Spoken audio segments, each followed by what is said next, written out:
processes that you went through being on our show. And I'm grateful for everything that you've shared with the listening audience today. Hey, what's going on, everybody? It's me, Joel Simmons. We are back again for season 2. Yes, it starts with me. So we have a great show here today. We have Nicole Spiegel Gotsch, and she is here with us. And we're going to talk about some really important things, I believe.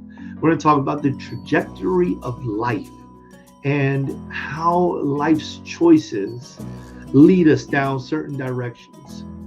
However, we have the control over these things. And whenever we lose control, we can gain that control back. So stay tuned. You're going to love it. But first, remember this. Every single Monday night, 9 o'clock, we're going to have What It Takes with Michael Seville, the co-host of Community Beacon. Please join him. And on Wednesday, 12:30, you'll be able to tune in and see what great guest we have here on It Starts With Me. And we close out the week on Friday at 6:30, where you will be able to join Mike and myself for Community Beacon, where we offer lessons that we have learned that hopefully will help you to branch out and achieve the highest level of yourself. We also want you to know that there is a new show coming up very soon. So stay tuned for the new things that are coming your way. Without further ado, let's go ahead and bring in Nicole. Nicole Spiegel Gotsch, she is the founder and CEO of Mavyn, a consultancy agency that helps women launch, build, and grow their businesses by mastering their marketing. After starting her career at a new media nonprofit during the tech boom of the 90s, she moved over to advertising and promotion. At a major publishing house in 2007, she left corporate life to work for herself while getting an MA in graphic communications management and technology all the way in New York University. Her capstone project would be on barriers to women's entrepreneurship. You can see she loves to help women, and I think that's very important. For the next 13 years, Nicole ran a one-woman creative shop. In 2020, her experience and passion for empowering women led her to form Mavyn. Initially, Nicole became an entrepreneur to flex her abilities and define her own path. Her mission with Mavyn is to help other women to do the same. Please welcome to the show, Nicole. You smile. How's it going? I am absolutely magnificent, and it's good to see you too. You're already bringing a certain level of charm, and I'm enjoying it. Radiance. Oh, I try. It was a hard day today, but I said to myself, I'm gonna pull up, and be ready for today. That's interesting. That's interesting. So what made it such a hard day today? What was the thing? Oh, I have a bunch of health issues going on. So I don't remember if we talked about this, but I have 2 different autoimmune conditions, and they decide when they're going to rear their heads. And today was one of those days. So that means I have to adjust. What is it? Adapt and overcome, right? That's the expression. Yes, that's right. Right. That's right. That's interesting that you say that. So you're the CEO of Mavyn, and you're a consulting agency that helps women to launch and build and grow their businesses. Yes, we do. We particularly focus on and enjoy helping historically excluded communities. So Black and Brown women in particular. We want to help lift them up and help see them succeed, because not only women have their inherent barriers, and then there's those additional layers of challenges that come up. So. And what exactly is the condition that you're facing right now? Well, I have, like I said, I have 2 And so without getting too deep into it, but yeah, it's just a lot of chronic pain is the outcome. The outcome of the condition. Yeah. Right. My I guess it would be my mother-in-law. She has lupus. So there's certain times, sunlight and just different things that she gets the aches like I don't know what. I mean, and so she studies Tai Chi Mm-hmm. to help with blood flow and circulation and joint pains and things like that. So what exactly are you doing to help mitigate some of your pains? It's so funny you should ask me this, because I was talking with someone just last week who had a friend who was suffering, and I sent them a list, like an email list, a long one with links to all the different things that I use and do. um, Everything from a special diet, yoga, meditation. I do a lot of homeopathic stuff. I've done medication, but the cumulative homeopathic stuff seems to do just as well for me, unless it's really bad. So yeah, a lot of it's no one thing by itself. It's all Wow. Yeah. You know, crazy as it may sound, and I don't want to diminish any of what you're going through. Please believe me. When I kind of make this statement, it just seems as if, to me, what I've learned is that there's many things that we face inside of our life that it takes a lot more than a one size fits all in order for us to proceed, progress, or overcome whatever that is. What do you think about that? Yeah, for sure. I mean, no matter what it is, because we're all dealing with there's always going to be the general stuff, right? That might be broadly applicable, and then each of us ends up needing to sort of tailor it and customize it to our situation, right? So I almost want to say it's like getting clothing tailored or something like that, right? So there's small, medium, and large, like these generic sizes or these generic principles or strategies or whatever it is, right?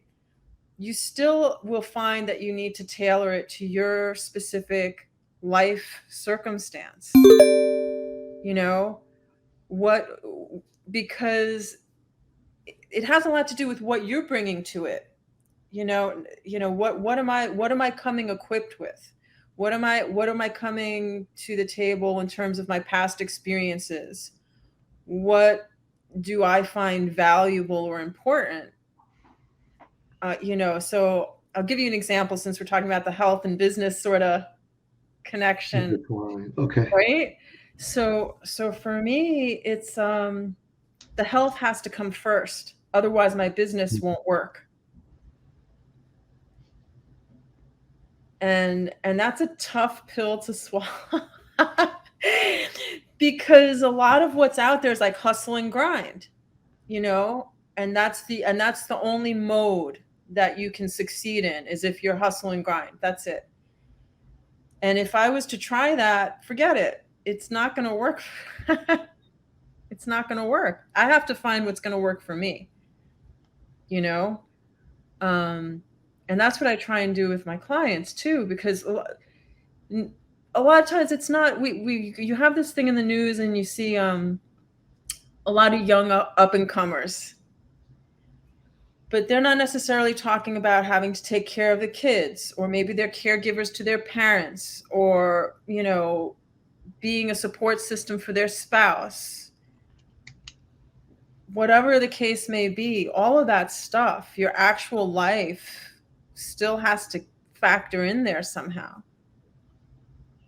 I That's don't know. powerful. What do you think? I think that you hit the nail on the head, That was a powerful statement. I'm glad that you paused right after you said prioritize your health, because I think that it's important. It's important that people learn to prioritize things inside of their life, and it's important that they learn what that does. And then the first thing that you mentioned was like prioritizing, besides health for yourself, but others, prioritizing their children and their families. And I was just speaking with someone yesterday morning, and the question that this individual brought to me, was, it was the balance. What do I do? Do I take my loved one and put them in a nursing home, or do I bring them back home? Yeah. And, I do my best to be available to those that I serve. So I only had a short amount of time, but we came up with a plan Mm-hmm. to help, this individual to move forward. And the funny thing about it is, as you're stating this, is that so many people, they're so bright. I mean, they're beautifully bright. I mean, it's not like we're dealing with people that they don't know the difference between a door and a window. These, they know what's going on in their life, but it's when life hits me, that's when things change. And remembering what you just said, that's why I was so glad that you just paused. And I enjoyed that pause. I was just listening to the pause, and I was like, she prioritizes her health. Forget what everybody else says. She's figured out a way, Nicole has figured out a way to make herself successful and take care of her health first, because it's that important. And that right there, that is what needs to be preached on the mountaintops right now, especially in this day. Yeah, I mean, it's hard. That's not. I mean, I hear you. Like when you were talking about the person that you were counseling, about what to do with, about their loved one. Um, those are hard decisions. I've. It's not easy. It really isn't. And someday, and it's also not a constant. So some days we might do really well at prioritizing those things that we know are important to us or that we want to prioritize. And some days there might be room for improvement, or maybe we don't do so well. And I think, there's an ebb and flow, and part of it is accepting that too. You know, taking it day by day. It's that's another tough one to sort of accept. I feel like I'm so sorry. I didn't mean for this to be heavy, but I think it's real. It's real life that that there are ups and downs, and that's okay. We don't always have to, it doesn't always have to be perfect. Not just that the outcome doesn't have to be perfect, but our approach and our methods will sometimes be imperfect too. I don't know. What do you think? I, Number one, I love this conversation, Nicole. I absolutely do. And I love the way you're like, what do you think? I enjoy that too. Um, you know, the two notes that I was just writing down was how you had mentioned that we have the ups and downs, and you talked about the ebb and the flow and taking it day by day. And then you ended with, before you asked me, was that you don't have to be perfect in executing this, and that the end result doesn't have to be perfect. And I like that. I like that a lot. I actually am a believer that in our imperfections, we find perfection. Um, in my faith, there's a scripture. It's in the book of Matthew. I want to say it's the 5th chapter, the 48th verse. And it's also written in the Old Testament in Leviticus 19 and 2, I believe it was. And one of them it says holy, and the other one it says perfect. Obviously, in the Old Testament, it says, "Be ye holy, for Mhm. your Father in heaven is holy." And then in the New Testament, it says, "Be ye perfect, for your Father in heaven is perfect." And I love this. I absolutely love it because it tells me that there is a place of perfection. So if there is a place of perfection, I know this is more of a philosophical conversation at this point in time, but if there is a place of perfection, then how do I land in that place? And so I don't mean to go down multiple scriptures with you, but just to answer your question on what do I think, there was two other locations on individuals that were spoken of. One of them was this man named Job, and another one was this man named David, who was the second king of Israel. And in one place, he said, "Have you tried my servant Job? He's perfect." And in another place, it was David. "Have you talked with David?" And he said, "David is a man after mine own heart." Now, Job, according to what we know about him, had done nothing wrong. Yet everyone in his life was perishing before his eyes. His crops died. He lost all of Yes, his. all the sorrows visited upon him, right? Yes, Yeah. yes, It's like yes, everything bad under the sun happens to Job. yes, It's like, yes. And on the other hand, David is a shepherd boy who is lifted up to the status of a king, true pauper to prince story. And, and he takes somebody else's wife, sleeps with her, and then sends the man off to the front of the battle to die. Two totally different people, right? Mhm.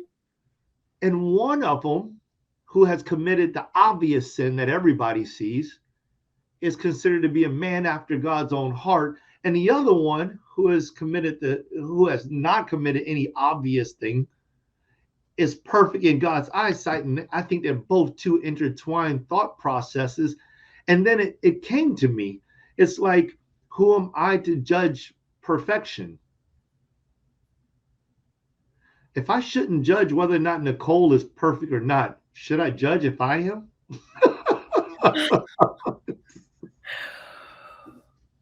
Well, also, like, this is complex because then when you were talking about how the translation changed from holy to perfect, I got caught up in that, like, from the beginning, because I was thinking to myself, is holy necessarily perfect? Or is holy the journey or the aspiration or the working towards the perfection? I love it.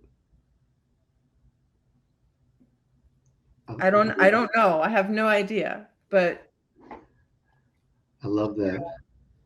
I love that because I think that what you just said is what I took from it. It is that work in progress.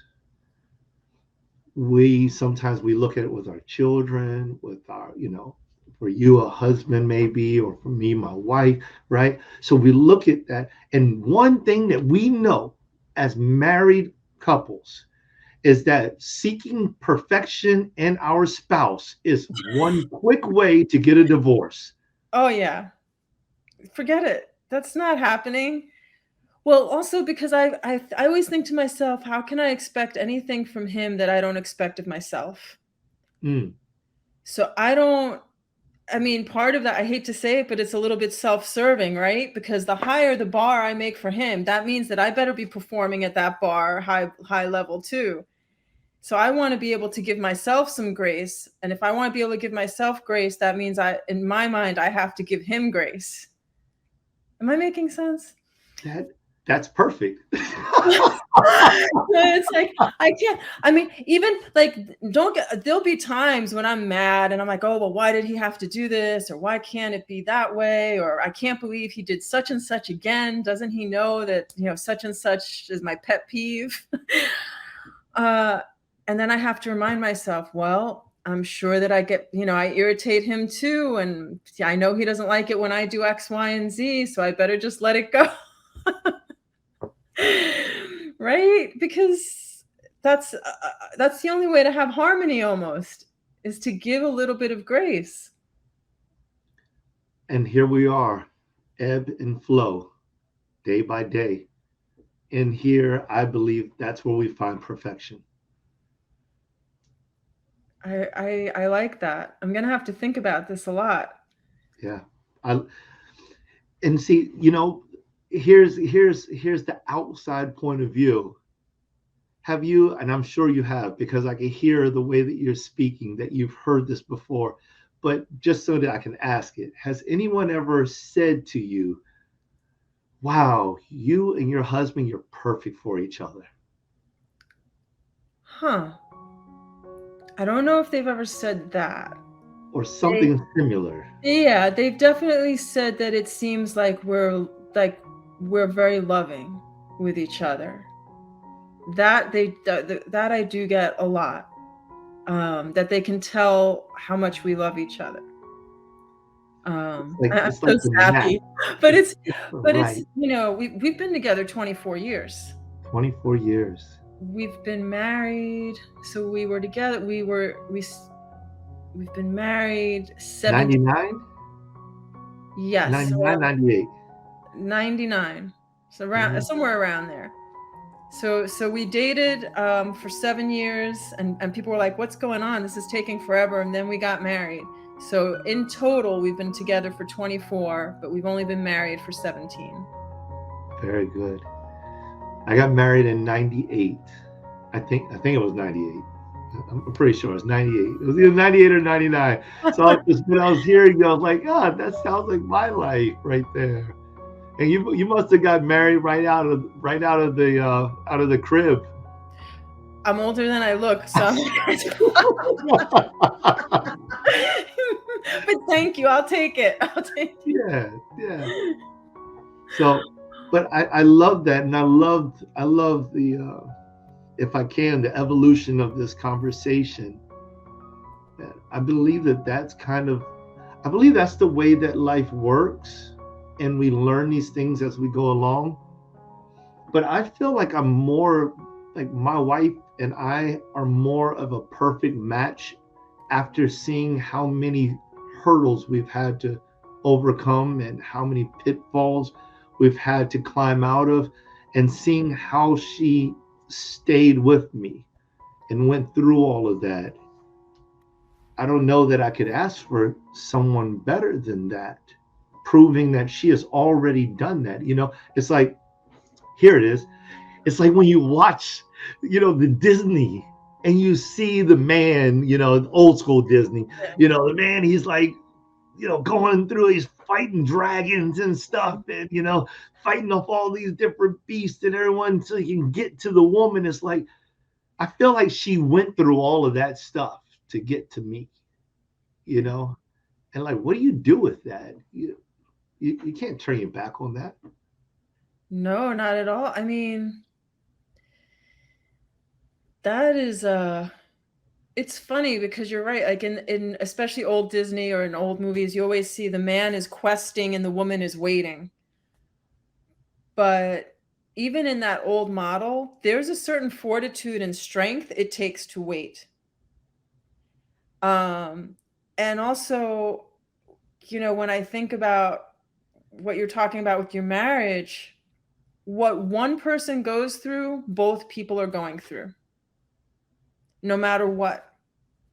Um, because you're affecting one another, and I don't know if you experienced this with your wife, but my husband was telling me the other day that we sort of amplify each other.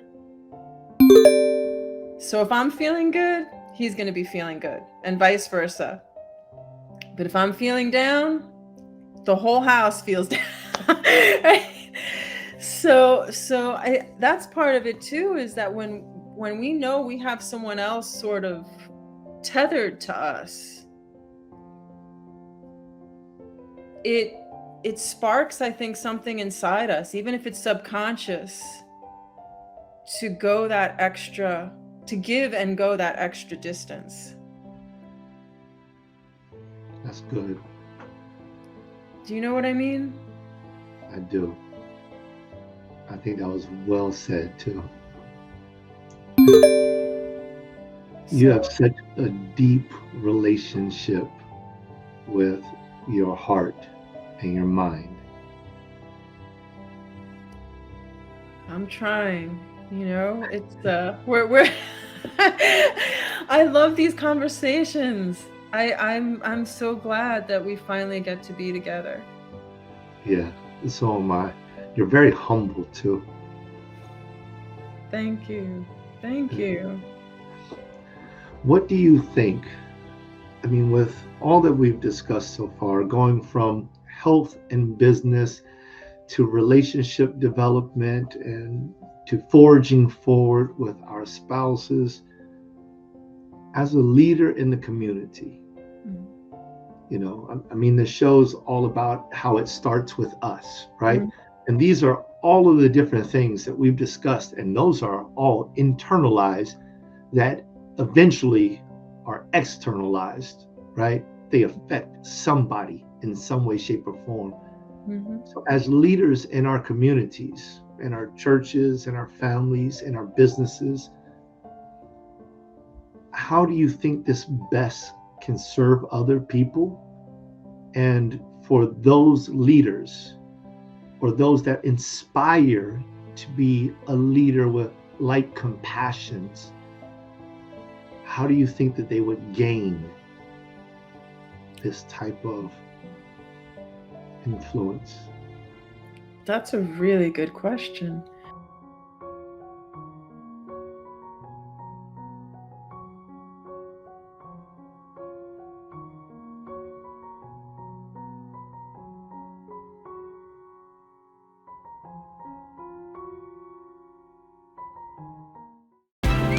What was the process that you went through being on our show? And I'm grateful for everything that you share with the listening audience today.